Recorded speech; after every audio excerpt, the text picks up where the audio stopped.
Title: Bernard Stiegler on Jacques Derrida, Cinema and Hauntology. Part 1. The future belongs to ghosts.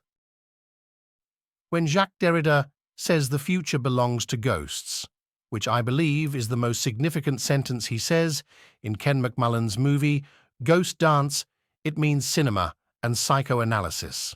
Here he touches something that is ahead of us. He said in the 60s in his book La Hauntology that language is always writing.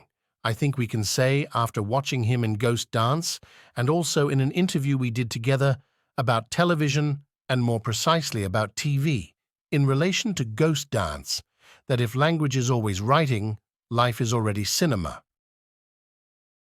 Part 2. The Machines of Desires. Capitalism has understood that the question of capitalism was no longer just a matter of increasing productivity, but that it was also about winning the libido of the consumers. Hence when, in the US, Henry Ford opens his car factories and develops the phenomenon of mass production. At the same time, the film industry builds up the first studios in Hollywood. These two systems come from the same machine, the machine of desires. I think Derrida would agree with me on this. Unfortunately, we didn't have time to talk about it thoroughly enough. When I started to develop my theory on the economic machine of desires, Derrida passed away.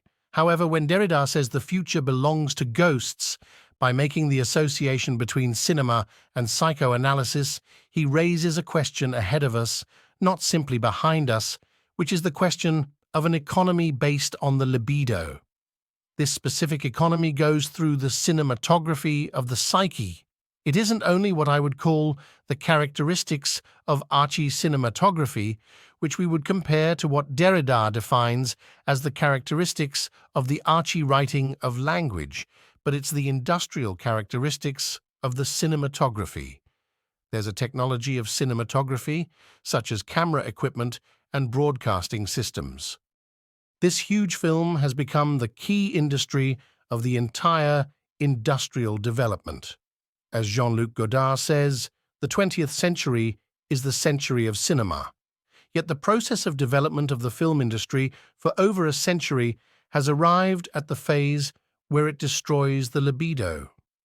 When Plato says that the writing process destroys memory, Derrida responds by saying that memory has always been writing and it has always been technical. Therefore, Derrida supposes that written memory, technical memory, constitutes the living memory. However, Derrida agrees with Plato about the hazard of the writing process in the hands of the sophists.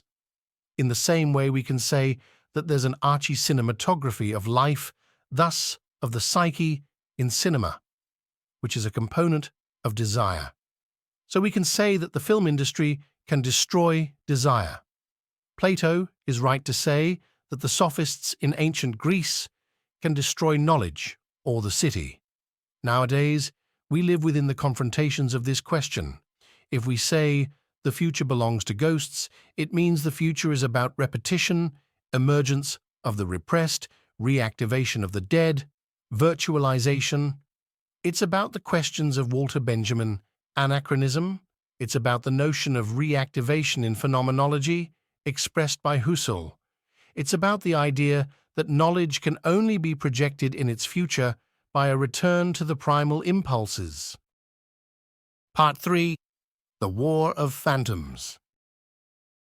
The future goes through the War of Phantoms.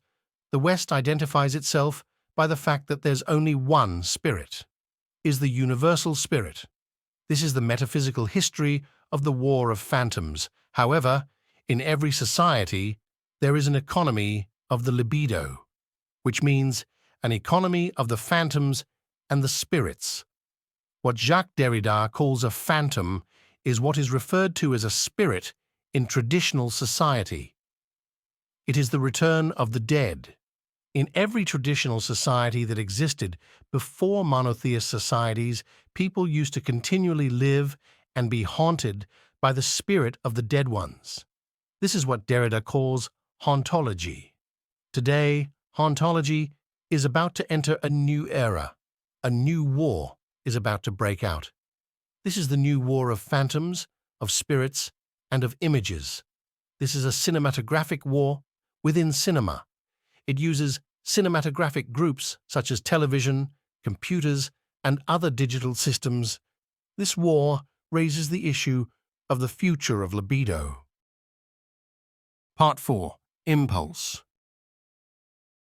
The libido, and Freud would probably agree, is what socializes our impulses in order to create a bidding power. Aristotle calls it the philia, meaning the friendships between human beings. In other words, the social bond. The libido is fundamentally what enables the impulses we carry inside ourselves to be deviated from their immediate object through an economical process.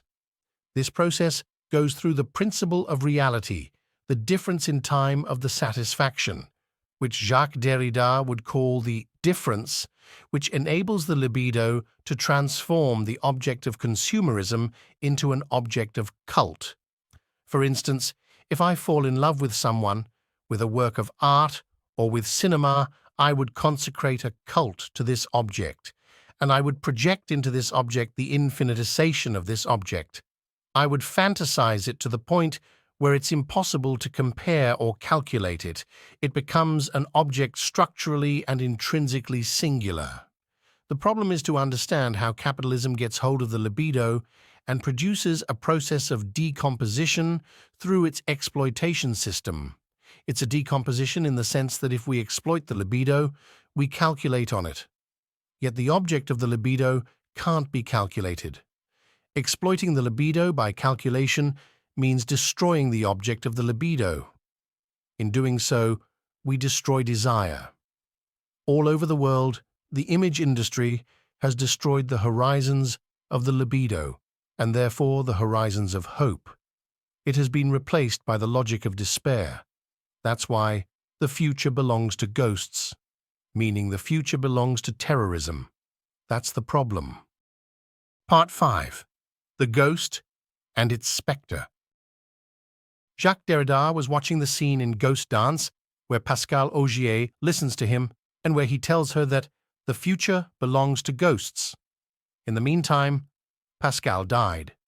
He explains later in Ecographies of Television that the woman who listens to him saying the future belongs to ghosts and she is now dead. She is the ghost, therefore she is the future of what Jacques Derrida said. This dimension shows that Derrida plays his own role.